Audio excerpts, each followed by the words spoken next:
দেওয়া হয়েছিল 2025-এ চক্রবৃদ্ধির সুদ, দ্বিঘাত সমীকরণের প্রশ্নের অঙ্ক দেওয়া হয়েছিল আর দ্বিঘাত সমীকরণ দেওয়া হয়েছিল, মানে প্রশ্ন না এমনি অঙ্ক, এক্স এর ভ্যালু বের করা, তার মধ্যে যে কোনো একটা।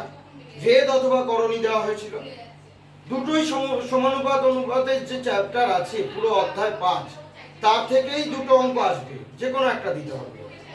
আর ত্রিকোণমিতি মানে উচ্চতা দূরত্ব বাদ দিয়ে বাকি ত্রিকোণমিতির থেকে 3টে অঙ্ক আসবে, যে কোনো দুটো।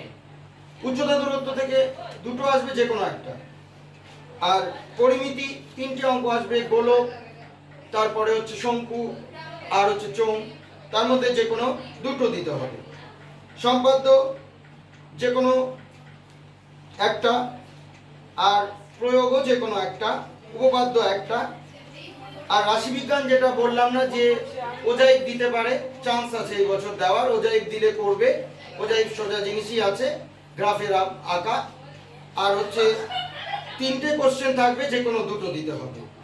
এবার উপপাদ্য 50 আর উপপাদ্য 34 খুব ইম্পর্টেন্ট আছে বলে আমার মনে হয়।